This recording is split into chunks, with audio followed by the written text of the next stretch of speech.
ನಮಸ್ಕಾರ ಸ್ನೇಹಿತರೆ.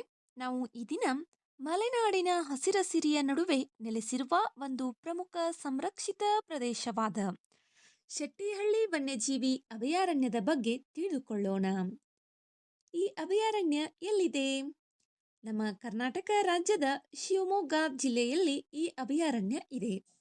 ಈ ಅಭಯಾರಣ್ಯ ಇವಾಗ ಏಕೆ ಸುದ್ದಿಯಲ್ಲಿದೆ? ಈ ಅಭಯಾರಣ್ಯದ ಗಡಿಯನ್ನ ಕಡಿತಗೊಳಿಸುವ ಕ್ರಮದ ಸುತ್ತಲಿನ ವಿವಾದದ ಹಿನ್ನೆಲೆಯಲ್ಲಿ ಅರಣ್ಯ ಸಚಿವರು ಇತ್ತೀಚೆಗೆ ಅಭಯಾರಣ್ಯಕ್ಕೆ ಭೇಟಿ ನೀಡಿದ್ದಾರೆ. ಆದ್ದರಿಂದ ಈ ಅಭಯಾರಣ್ಯ ಸುದ್ದಿಯಲ್ಲಿದೆ. ಕರ್ನಾಟಕ ರಾಜ್ಯದ ಅರಣ್ಯ ಸಚಿವರು ಯಾರು ಎಂಬುದನ್ನ ನೀವು ಕಮೆಂಟ್ ಬಾಕ್ಸ್ನಲ್ಲಿ ಕಮೆಂಟ್ ಮಾಡಿ. ಇವಾಗ ನಾವು ಈ ಅಭಯಾರಣ್ಯದ ಬಗ್ಗೆ ಒಂದಿಷ್ಟು ಮಾಹಿತಿಯನ್ನ ತಿಳಿದುಕೊಳ್ಳೋಣ. ಈ ಅಭಯಾರಣ್ಯವನ್ನ ನವೆಂಬರ್ 23, 1974ರಲ್ಲಿ ಆರಂಭಿಸಲಾಯಿತು. ಈ ಅಭಯಾರಣ್ಯದೊಳಗೆ ತುಂಗಾ ಆಣೆಕಟ್ಟು ಇದೆ. ಮಂಡಗದ್ದೆ ಪಕ್ಷಿಧಾಮವು ಶೆಟ್ಟಿಹಳ್ಳಿ ವನ್ಯಜೀವಿ ಅಭಯಾರಣ್ಯದ ಒಂದು ಭಾಗವಾಗಿದೆ. ಉಷ್ಣವಲಯದ ನಿತ್ಯ ಹರಿದ್ವರ್ಣ ಮತ್ತು ಅರೆ ನಿತ್ಯ ಹರಿದ್ವರ್ಣದ ಕಾಡುಗಳಿಂದ ಈ ಅಭಯಾರಣ್ಯವು ಆವೃತವಾಗಿದೆ.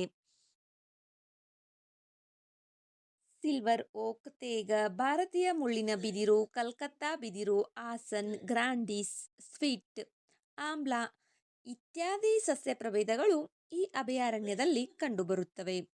ಹುಲಿ, ಚಿರತೆ, ಕಾಡುನಾಯಿ, ನರಿ, ಗೌರ್, ಆನಿ, ಸೋಮಾರಿ ಕರಡಿ, ಸಾಂಬಾರ್, ಚುಕ್ಕೆ ಜಿಂಕಿ, ಲಂಗೂರ, ಬಾನೆಟ್, ಕಾಡುಹಂದಿ, ಮಕಾಕ ಮುಂತಾದ ಸಸ್ತನಿಗಳಿಗೆ ಈ ಅಭಯಾರಣ್ಯವು ನೆಲೆಯಾಗಿದೆ. ಹಾರ್ನ್ಬಿಲ್ಗಳು, ಬುಲ್ಬುಲ್ಗಳು, ಮಿಂಚುಳ್ಳಿಗಳು, ಗಿಳಿ, ಪಾರಿವಾಳ, ಹರಟಿಮಲ್ಲಗಳು, ಮರಕುಟಿಗಳು, ನವಿಲುಗಳು, ಕಾಡು ಕೋಳಿಗಳಿಗೂ ಕೂಡ ಈ ಅಭಯಾರಣ್ಯವು ನೆಲೆಯಾಗಿದೆ. ಶೆಟ್ಟಿಹಳ್ಳಿ ವನ್ಯಜೀವಿ ಅಭಯಾರಣ್ಯ ಎಲ್ಲಿದೆ?